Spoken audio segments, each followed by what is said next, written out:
Debunking microsphere myths. What are microspheres? What do they have to do with 9/11? How do we debunk them? And why should we bother? I'm going to try to answer all of these questions. So, microspheres are microscopic spheres, as the name suggests. Here's some on a penny that I made. They're made of iron, and they range in size from about half a millimeter to around 50 microns. That's about 1,000th of an inch. Very, very small spheres. How do you make microspheres? Any sufficiently small bit of liquid is going to form a sphere because of liquid tension, surface tension. And the smaller it is, the more spherical it is, the more perfect the sphere is going to be.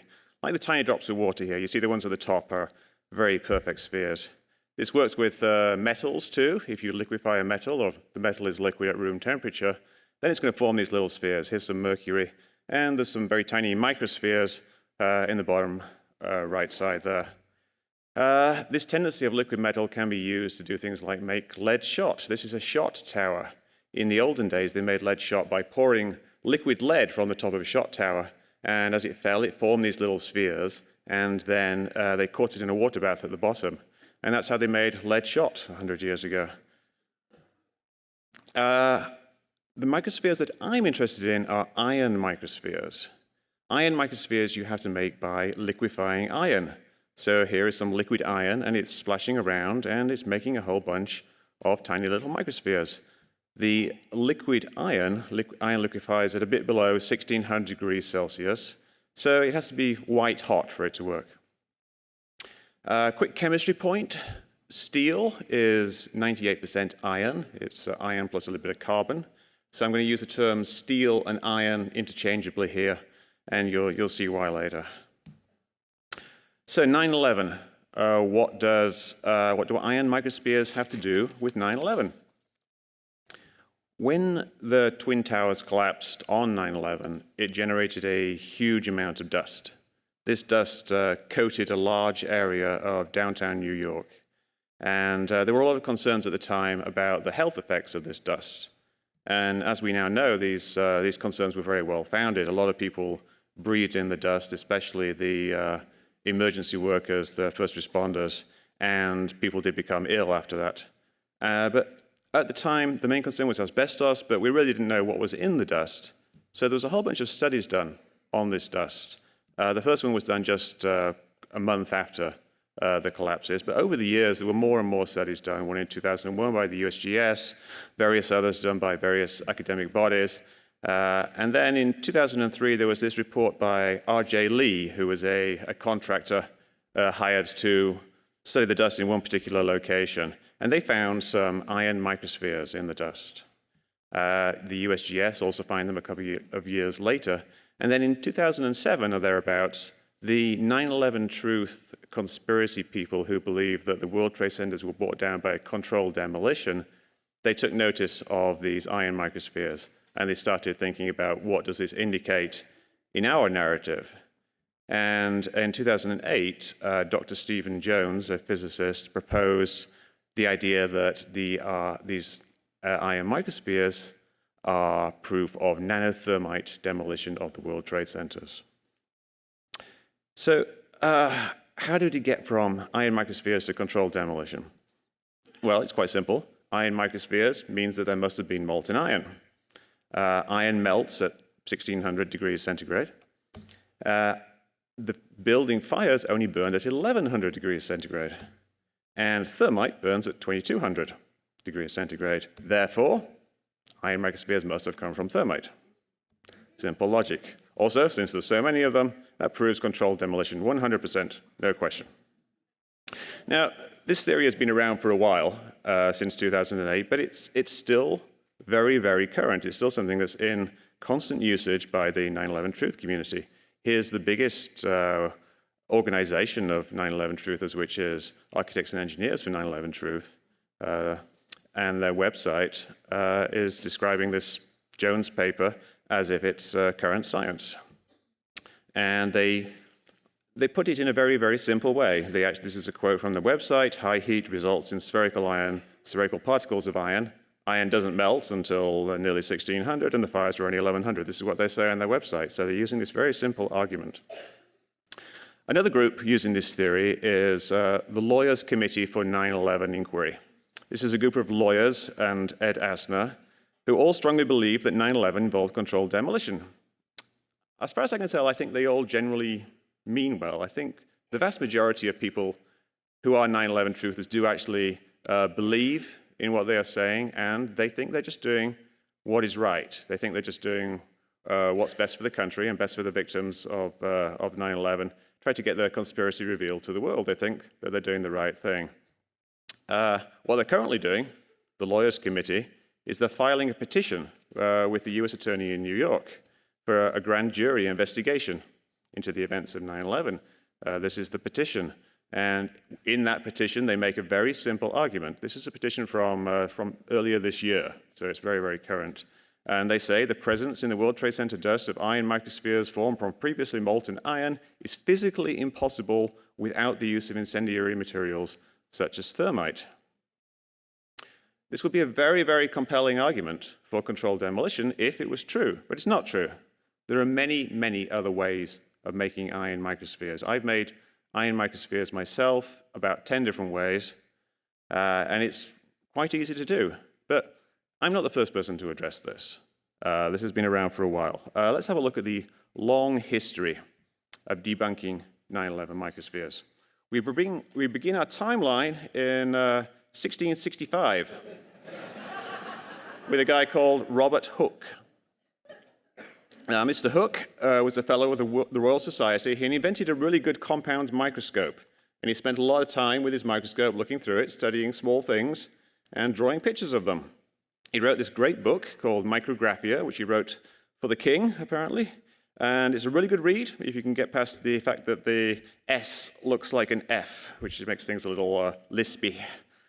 One of the things he's investigated in this book was iron microspheres. Here's some diagrams that he drew very carefully with this microscope. This is the actual microscope that he used. And he made these microspheres himself. And he used two techniques to make them. The first technique was steel on flint. When you strike flint and steel together, and you do it over a sheet of white paper, you can collect the sparks. And you can look at them through the microscope, and he did that, and he saw that they were iron microspheres. And you can do this yourself. I have a very simple experiment that you can do, which uses a regular Bic lighter. There's no gas in this, so there's going to be no flame. And you can use a fridge magnet that you bought in the gift store, and you take the lighter, and you just strike it a few times over the paper with the magnet on it. And you will get, which you can't see from down there, but from here I can see a little scattering of iron microspheres. Here's another demonstration I did. This is a penny with a magnet behind it, and I'm striking this Bic lighter, same one, in front of the penny, and you might be able to see some little gray dots appear. Those are all perfectly round iron microspheres. So it's very easy to do. If we zoom in, we can see what they are. And there's lots of them, and some of them are very, very small. So here's Hooke's drawing of iron microspheres, and that's my image on the other side. And we can see that already Robert Hooke, back in the 1600s, has disproved the basic theory that has been put forward by architects and engineers for 9/11 truth. You don't need thermite to make microspheres. All you need is something that makes sparks from iron. He had another method. His second method was to take some iron filings and with the point of a knife, cast them through the flame of a candle. And the same again, he would collect the sparks where they fell, and he would examine them with his microscope and saw that they were iron microspheres. I gave this a go myself. I used the point of a knife to be historically accurate and tossed it through a candle. And you saw there were some little sparks there, but not very many. So I found a better way of doing it was to sprinkle the iron filings into a blowtorch flame, which gave a much better result. And if you look on the right-hand side, you'll see a little gray square that formed. And that's approximately 10,000, actually I estimated 10,000 little iron microspheres, which I made in just a few seconds, just from a few iron filings. Here's a before and after picture of what happened. There's the iron dust on the right, and the result on the left is a whole bunch of very small, perfectly round iron microspheres. So it turns out that what's going on here is that the heat, which is a big problem that architects and engineers say can only come from thermite, is actually coming from the iron itself. Iron actually burns. If you give iron enough oxygen, it will oxidize very rapidly, and rapid oxidation is combustion. It's very simple, iron plus oxygen gives you iron oxide plus heat. It gives a lot of heat. If you burn a piece of iron, it will release enough heat to melt the same mass of iron 10 times over. That means that if iron is burning, then all the adjacent iron next to it is going to melt. It's going to melt and it's going to mix with the iron oxide, and you're going to get these little spheres which contain a mixture of iron and iron oxide. It only works with very, very small things, though. If you have a large sphere of iron, all that happens is the outside gets oxidized. You have a very small piece, then there's enough surface area to volume ratio so that it manages to melt the whole thing. So how does this relate to 9/11? How do these experiments of Hooke relate to 9/11 in a practical basis? Well, in two ways. Firstly, in the fire itself, there would have been lots of little flakes of iron from the rust on the beams and from the damage from the plane impacts and the collapse, and the fire would have burnt those specks and created iron microspheres. And secondly, during the collapse itself, there would have been a lot of friction of steel on concrete. Very, very high velocity, very high energy impacts of steel hitting concrete. So you're going to get a lot of sparks, and those sparks, as Hooke discovered, were actually iron microspheres. Another thing that happens is that when you rend iron in two, when you pull it apart, like it's been done here, all the surface of the iron, the shockwave shakes off all these pieces of rusty iron. So because the building was essentially ripped apart by the collapse, you would have got billions and billions of tiny specks of iron being pushed off the sides of the beams, and if that burnt, it would create more iron microspheres. So moving on from Hooke, the second step in our timeline is 2008 with the James Randi Educational Foundation Forum, which was called JREF at the time, JREF Forum, now called the International Skeptics Forum. It's a great forum. Lots of people go there. Lots of people who are here have posted on there. And on that forum, they did a lot of discussion on the iron microspheres topic back in 2008. If you do a search for the word microspheres, you find over 4,000 posts. Smaller number of threads, of course, but still there's 4,000 posts have been made on that topic in that forum. And a lot of the things that I'm talking about here are described in these threads back in 2008. They described, some of them posted the photos that Hooke, of Hooke's book and his microspheres. But it's difficult to find things when it's in 4,000 posts. I ended up independently discovering a lot of this because I didn't have the time to go through all 4,000 posts and look at everything. And I'm pretty good at Googling stuff, so the average person isn't going to be able to find this information back in a 10-year-old forum. But they did actually debunk things in that forum. Back to the timeline. The next entry on our timeline is 2011 with Dave Thomas of New Mexicans for Science and Reason. Dave made a video, which was a great move, I think. And what he did was he burnt some steel wool. This is similar to Hooke's experiment with burning iron filings. If you burn steel wool, it will make iron microspheres, and that's what happened. He burnt it, he found some iron microspheres, took pictures of them with an electron microscope, and analyzed them, and found that they had the same composition as the iron microspheres, just basically iron and oxygen and a few other little bits. And that was great.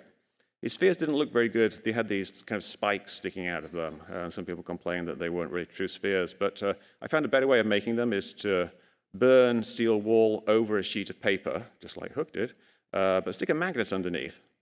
Because the very, very smallest spheres tend to roll away. If you do it over a sheet of paper, you get very, very nice iron microspheres like this. The very small ones, they will roll off a glass slide, so you want to use something like sticky tape if any of you want to try this at home. And Dave's experiment had some very important effects. Firstly, it showed there were other ways of making iron microspheres. And it showed that fire could make iron microspheres, which was something that the conspiracy theorists were saying could not happen. It required thermite. And it showed that those conspiracy theories, architects and engineers for 9/11 Truth, and Dr. Jones were wrong. And it was a video. It showed these things. It was very accessible. It's something that you could actually show to people. Instead of just saying to somebody, oh, there are other ways of making iron microspheres, you can actually show them a video of these spheres being made. And I think it's very important that we move from textual debunkings to visual aids. And it was a practical experiment that anyone can do.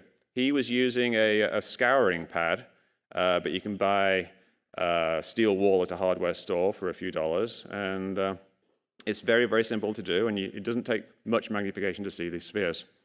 He did a bit more later where he burnt some steel beams that were covered in paint, stick them in a burn barrel, and then he found some iron microspheres, which is great. Another very visual demonstration. So one thing I've been trying to do recently is follow in Dave's footsteps and try to create as many demonstrations of ways of making iron microspheres as possible. And one of the ways I did it was arc welding. This is me welding something. And those are the iron microspheres that got produced. So how does welding actually make iron microspheres? It's a slightly different process to what Hooke went through. Here's a close-up of arc welding in process. The top thing coming down is the electrode, and at the bottom is a pool of molten steel. And the spark that happens between the two is splashing up little drops of iron and steel, and they're just flying off around. Now, this is sped up 300 times. So you can imagine at real speed, there's going to be a constant stream of iron microspheres coming off this welding apparatus. And when you weld, you sometimes notice you get this black dust on the ground underneath your welding apparatus. And that's not, as some people think, like soot. It's actually a dust made up of these little iron microspheres. So you can get a microscope or a good magnifying glass and see them on the floor. The World Trade Center had a lot of welding. This is footage from the construction of the World Trade Center. Each core column of the World Trade Center had welds all the way around that were 2 inches deep, and those welds were filled with arc welding. So there was a constant stream of sparks coming down, and some of those sparks, some of those billions of sparks, would have ended up trapped like under the floors during construction and behind the walls, and they could have stayed there all the years until the buildings collapsed, and then they were freed. That's just one additional way. You've got to be very careful and not say this is where the iron microspheres came from, because there's lots of different ways, and probably that's what happened in the 9/11 itself. They're all from different locations. Angle grinding, another common thing you have in construction, makes iron microspheres. I burnt a used hand warmer from, when you go skiing, you get these little hand warmers. They're filled with iron filings and some chemicals that make the iron oxidize rapidly. And if you burn them in a flame, just like Hooke did, you will get iron microspheres. Thermite. Thermite is what was suggested by the conspiracy theorists. And if you burn thermite, you make spheres.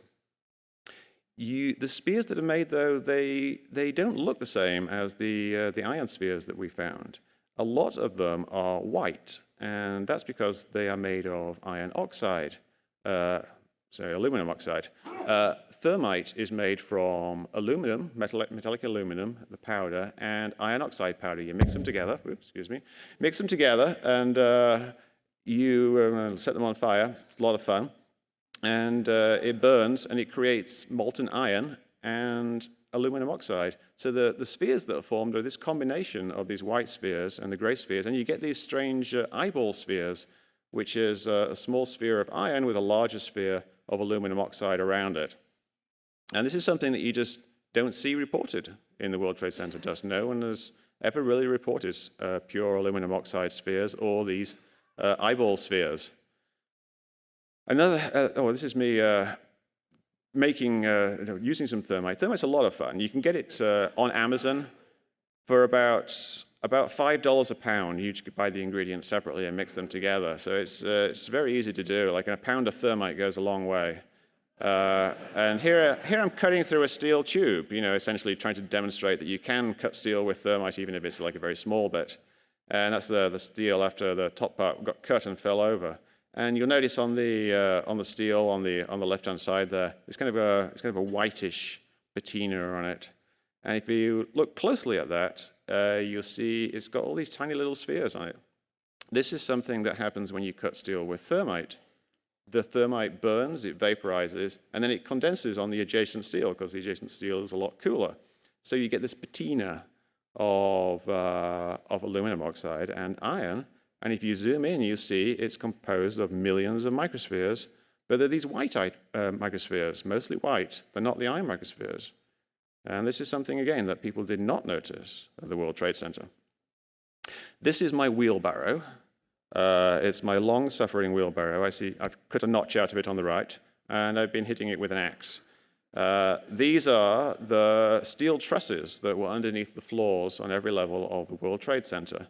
And as you can see, they have a very similar paint job to my wheelbarrow. So I hit my wheelbarrow with my axe a few times, and these paint chips came off it, these red paint chips. And they're red on one side. On the other side, they've got a layer of kind of rusty gray steel. And if you pass them through a flame, if you gather a bunch of them and toss them through a candle or a flamethrower, a blowtorch, you'll get these little iron microspheres. Another source of iron microspheres is during the cleanup, people were cutting steel to remove it from the site and for recovery efforts. And that creates a huge amount of iron microspheres, obviously, because it's vaporizing the steel and spraying it everywhere. And that wouldn't affect the dust taken from distant locations, but you have to consider, where was this sample taken when you're thinking about it. For example, there's only one study that actually puts a number on the amount of iron microspheres, which is the R.J. Lee study. And it said 5%. It's not really clear exactly what it means. The labeling of the diagram is a bit unclear. But they found some. So, where did they come from? If you look in the dust itself, it generally doesn't seem to be that many. But, they did find some in this location that they were looking at. Now, the location they looked at was 130 Liberty Street, the Deutsche Bank building. 2 days after 9/11, it was covered in dust, and it's got a huge gash in it, with lots of loose steel hanging down. But when they actually did the sampling, this was actually the next year. The building had been cleaned up and all the loose steel had been removed, and they would have had to cut all that loose steel out. So there's a huge probability that that one number is the result of contamination. So it's debunked. But why bother? We've debunked the iron microsphere claim yet again, this time in more detail with better graphics and some experiments you can try at home. But you might be thinking, why is this important? Why are iron microspheres important? I remember it started back in 2008. So let's go back to what people were saying in 2008. Back on the JREF forum, a user by the name of Elmondo Momus said, "This is old, overly trodden ground. None of this is new, and nothing presented here breathes any new life into it." And that was the opinion of someone back in 2008 after the initial debunking, that there was nothing new. And they were right to a degree. Much of what I've explained here actually exists in those JREF threads back in 2008. There's some new info I presented, but the fundamental claim was debunked a decade ago or 350 years ago. But I still think there's a need, because the simple act of solving the problem, figuring out what was going on, is not really the same as debunking a claim effectively. The debunk needs to get through to people. You need to communicate the debunk. And to be effective in communicating a debunk, you've really got to understand what we're up against. We're up against a very well-funded PR campaign on multiple fronts. Architects and engineers, they just had their website redone with new branding, and they've got a slick presentation of their evidence. It's very compelling. On the other side, we've got our forums where we talk about these things and we do our investigations. And this is my forum, so I'm not dissing other people's forums. And there's lots of good information in there, and on Twitter and on Facebook even, but it's not helping that much because it kind of gets lost. It doesn't get out there. Architects and engineers for 9/11 Truth are very, very well funded. They spent $761,000 in 2016, which is more than 1,000 times what I spent. And they're very focused. Often we are not focused. I had a discussion on Facebook I started. I thought I'll just explain this issue to this guy. So me and this guy and a few other truthers started going back and forth. And it kept going. And, I posted some pictures, I did some experiments, I posted some more pictures, I typed more things, I went and did an experiment in my garage, I came back, I posted something else, and we kept talking. For a long time. And at the end of it, there was lots of useful information in this, I'm still going? There was lots of useful information in this thread, but it's lost. It's somewhere on Facebook. Oh, fine, we did it. I missed 35 replies at the bottom, but you can get the gist of it. So, I did all this work, but, it's lost, except for this amusing little scrolling thing. So there is value doing this type of thing, discussing things with truthers. But if you've been telling the same things to people for a decade, then maybe it's time to bring it up to date and focus some of that time on creating more reusable resources. One thing I like to recommend is a site called Quora, which is a fairly new site, and you can create a beautiful little explanation on there, and people will vote it up. Like I did a nice one for the iron microspheres with some nice graphics. YouTube is key. The truthers use it well, so we need a proportionate response. When I get back, I'm going to do a version of this talk for YouTube. And if you post in forums, try to use lots of graphics and put it at the top of the thread, because no one reads past the first post. All right, why I personally bother here? The goal here isn't just to disprove the claim of truthers, of 9/11 truthers. The goal is to have less people believe in claims that are based on bad information, pseudoscience, misunderstanding, and lies. And when I was writing my book, Escaping the Rabbit Hole, I interviewed several people who had escaped the rabbit hole of conspiracy thinking. And they often told me that what got them started on the road out was one small thing, explained very well. And the iron microspheres argument is a decade-old cornerstone of 9/11 conspiracies. If you remove that cornerstone, it's not going to shift much, but it allows people to look at other things. If you can get them to think, oh, if that was wrong for 10 years, then what else might be wrong? Then if you can do that with one key thing, then the whole structure can start to crumble for that one person. So something like iron microspheres might seem like an irrelevant, debunked, old historical thing to you, but to the new conspiracy theorists coming over it for the first time, it can be a red pill, something that opens their eyes to what they see as the reality of the world, and something that drags them down the rabbit hole because it's very well presented and it seems like it's very up-to-date new information. And if we want to help them, to show them that their red pill is actually an illusion, then we have to keep up. And I recently had two experiences that remind me of how important it is to keep things up to date. Firstly, a friend was telling me that he just talked to some people who had just come out of the army. They told him that they thought that the towers had been brought down by controlled demolition. He asked them why, and they said it was because they had read that there was an analysis of the dust that showed there was thermitic residue, and they mentioned iron microspheres. Secondly, I picked a random podcast to listen to in the car, and it had conspiracy in the title, and it turned out being just a couple of kids talking. But they were talking about 9/11, and they're talking about the reasons why they thought that 9/11 was a conspiracy theory, and they mentioned that architects and engineers had found evidence of thermite in the dust, and that it was the iron microspheres. So we've got bored soldiers, bored teenagers, and they see this slick-looking evidence-based argument that leads to the conclusion iron microspheres prove controlled demolition.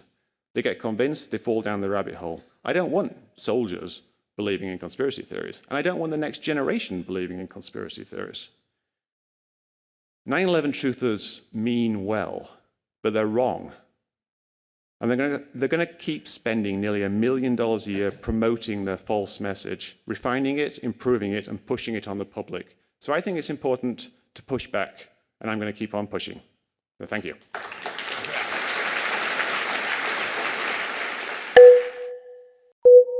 Thanks for watching. If you liked this video, be sure to give it a thumbs up and share it with your friends. Don't forget to subscribe to the channel and ring that bell to be notified about new videos. You can follow us on social media, and if you really love what we do, consider supporting us with a donation. Links to all that good stuff is in the description below.